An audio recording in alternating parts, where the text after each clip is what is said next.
first day home from prison. Now, when I got released from prison, like, it feels weird. Like, when you got a date, when you're actually going home at a certain time, it really feels weird because it's like, yeah, they gonna really let me out of here? Or is this a trick? You start thinking that somebody's gonna start something with you and cause an issue to make you lose time. Now, with me, I was maxing out. So it really didn't, I didn't have any good time. The only thing I had to worry about was like catching a new charge. But still, you worry about the COs throwing something in your cell or trying to make some type of issue, because I was terrorizing the fucking COs. So you're kind of nervous, and then you get released. And then to come out of prison clothes and put on regular clothes, like I had a Nike shorts and t-shirt with some Jordans, and it just felt so weird to like put this clothes on after wearing like prison shit and Adidas and Reeboks, because you can't get Jordans in prison. They're not going to prove them. They know that they're way over the limit of how much they cost. I mean, some people get them if they got pulled, but I didn't have no pull with the COs. Like I said, they fucking hated me and I hated them. So I got out. I had an iPod, there was no iPods when I went to prison. So I had an iPod full of music, and I'm listening to the music. So I go and I get in the cab going to the airport, and I get to Miami airport because I was in Orlando. So no, I go to Orlando airport and I catch the plane there. It brings me to Miami. I have to switch flights in Miami, which didn't make no sense, but whatever. Airplanes never make no sense in their fucking course. So the whole time on the flight, you're thinking like, damn, I'm going to go through one of these checkpoints and they're going to say I got a warrant, or they're going to say I got an old case, and they're going to arrest me and I'm going to go to jail. So you start fearing that like you're going to go to jail. You have this weird thing. And then it's just being around all these loud people, so many people that are unconscious of what's going on in society. So you start feeling like, man, motherfucker, try something. I'm going to have to hurt this dude, or I'm going to have to, but that's not going to happen. But you feel this way. It's like some PTSD, because being in prison, like even now, after I've been out of prison for over a decade now, I can't go to clubs or bars without feeling uncomfortable. I feel like somebody's going to try something. Unless I got all the homies with me. And then even then, I feel like somebody's going to try something. Somebody's going to try to stab me, or somebody's going to pull some bullshit. I'm going to be back in prison because I'm going to kill somebody or something. So I keep this PTSD all throughout my life. I don't like people being next to me. Even when I'm in the gym, somebody's working out close to me, I usually move or I'll get over to the side. I don't like people being close to me unless I actually know this person. And that's a problem from prison. So you come home with these issues. Now, when you're in prison, you have routine.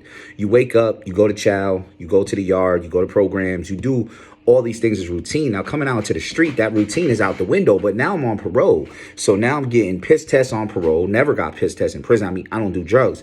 So I'm getting piss tests on parole. My first parole officer was a lady. She was kind of cool. She used to be flirting with me and shit. So everything was fine. I was in Poughkeepsie at the time. I left from Poughkeepsie and I had went down to Atlanta. And I'm still on parole. So I'm telling my parole officer, I'm like, yo, I'm in Atlanta. Like, I was in Atlanta for like months. And my homeboy's a rapper down in Atlanta. All that's irrelevant, but that's my homeboy. It's like my big brother. He's in his 50s. He used to be on Bad Boy. So we're in mansions and we're around rappers and around Akon, and we're going into clubs for free and not getting pat frizz. I just came home from prison. So it's like weird. I'm meeting all types of women and I'm just doing whatever the hell I want.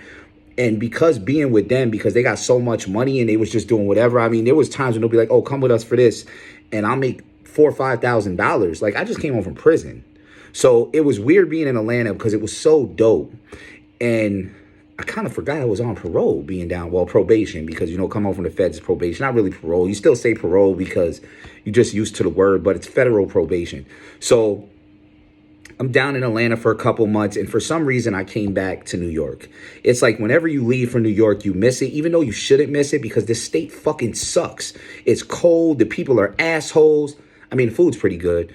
But other than that, and I got my great gym. But other than that, the people suck in New York. Like, straight up, don't come to New York. The people suck. People in L.A. suck, too. Don't come to New York. Don't go to L.A. Chicago's racist and weird. Go to, like, people in Texas was so cool. People in Georgia was so cool. Even Tennessee. But Tennessee do got a racism issue in some places. But, yeah, there's places that were, like, so much better than New York that don't come here. So I go back to New York, and I end up having twins and then having my son, and the twins had passed away. So I went through all that. But it was hard adjusting to society. It was hard to not think you're going back to prison. The first year that you're home, you're always thinking that something's going to happen that's going to send you back to prison. You always have this like in the back of your head. And me, I was doing a lot of drinking, and I was always like out at shows. And I mean, we had did a show with Juvenile in Nashville, and then we was traveling around with Juvenile and his manager. And then I was over with Akon people, with T Money and all them. And I was doing that type of shit. So I was involved in like, I was having a good time. And that kind of like took my brain off of it. But everybody doesn't have this. So you have this PTSD where it's hard for you to be friendly and worried about people. Like I had a dude when I was in Atlanta, like he had a bottle. And this was like one of the big homie Crips from out west. Me and him is real cool. But he was pouring everybody a shot in the club, and he didn't pour me a shot. And because I still had this prison mentality, I had like pulled him to the side like the next day, and I'm like, yo, what's up? Like, yo, we got a problem. Like, you need to run my fade or what's up? Now, mind you, this is a killer. Like, this is a gangster Crip killer from Cali. He one of the big homies out there. And me and him, it would have been a problem. Like, one of us might have died. But I didn't care because I had this prison mentality where I got to press everything. And he was like, yo, cuz. He's like, yo, you my man, bro. Like, I didn't see you. Like, I didn't know I didn't pour you a shot. Like, I didn't see you. Like, it wasn't intentional. But I had this fucked up mentality where everything is violence and everything needs to be approached with violence and everything needs to be pressed. And you have this mentality for a while until you're able to break this. And some people, like I got a homeboy who's never able to break this. Like, he's still getting into shootouts and getting into fights. He's been home for like 2-3 years. Like, he's not able. As a matter of fact, he's in jail now for 2 months. But you get this mentality where you're unable to break the having to press every issue and having to press every situation and having to be like everything needs to be pressed. Everything, you're still in this violent mode that you have to be to in prison, because in prison you can't let anything slide. Everything is violence. Everything is masculinity. Everything is I have to approach this. I have to do this now. And I had to learn in the streets that approaching every situation like that is going to get me back in prison. It's going to get me a murder charge, or at the very least an assault charge. And this is not what I want to do with my life. Keep going back to prison, et cetera, et cetera. I want to teach people to stay out of prison. So a lot of things I had to adjust to in society. Now, the first thing I did when I came home was look for good food, because the food in prison sucks. And I wanted to come home and I wanted to eat some good food. I had some pizza. I had some soul food. I had some oxtail, some rice, some peas, all that good stuff that I couldn't get in prison.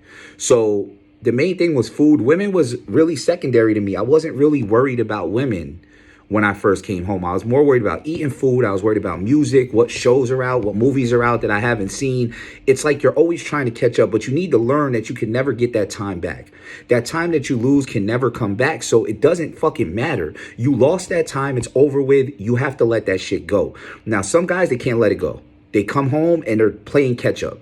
They're trying to chase every woman. They're trying to get every dollar. They're trying to press every issue. They're just doing too much, and they end up back in prison because they can't adjust to society and they can't adjust to that time is gone. You're not going to get that time back. And the best thing that I can give advice for people coming home from prison is find a trade. Find something that you can get into that's a job, because I went through a bunch of jobs before I found trucking, etc. So you got to go home and find out what works for you. Don't worry about nobody but yourself. You got to worry about what's going to get you in the best mental health, what's going to help you to adjust to society, what's going to help you to get a job or an income. I mean, I don't care what you do. Whatever you do, what's going to allow you to be a successful, productive member of society. And it took me a while to do that. It took me a good 2-3 years before I was able to adjust to society.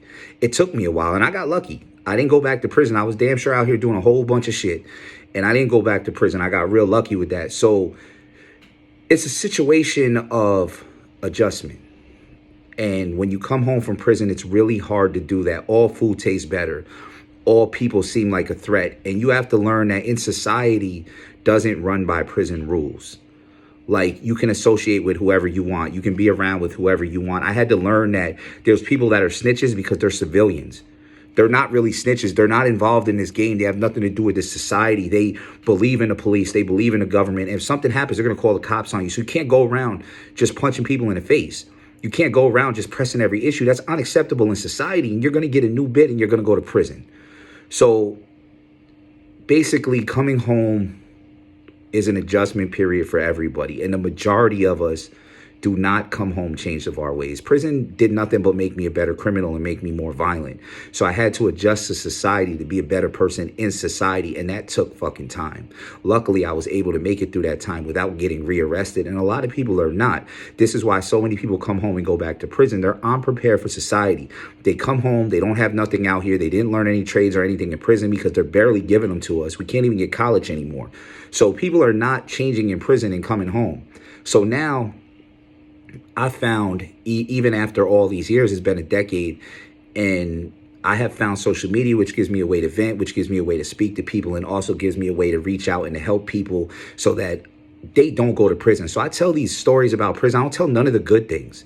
I mean, every once in a while, I might tell, oh, we made a good meal or we did this, but I don't tell you anything that's fun because I want you to understand that prison's not fun. It's not an accomplishment. It's not something that you could be trying to make a goal in your life. That shit fucking sucks and it's corny. And I wish I never went, but you know what? It's part of my life. So it's something that happened. And what I went through and what I learned allows me to teach other people so that they don't go there.